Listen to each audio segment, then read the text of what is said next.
grace of our Lord Jesus Christ and the love of God and the communion of the Holy Spirit be with you all. And with your spirit. The Lord is my life and my salvation. Whom shall I fear? The Lord is the stronghold of my life. Whom should I fear? With those who do evil through me, they stumble and fall. So now to prepare to celebrate the sacred mystery, which is very anointed Sunday over the time, that we are encouraged to do our best to put in practice what we hear.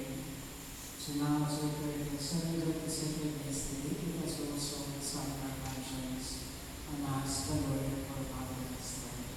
And let us say the praise to Almighty God, and to you, my brothers and sisters, that I have received in my thoughts and in my words, in what I have done and in what I have failed to do. Through my most evil's fault, therefore I ask you, Saint Mary, the Virgin, all the angels and saints, and you, my brothers and sisters, to pray for me to the Lord of God.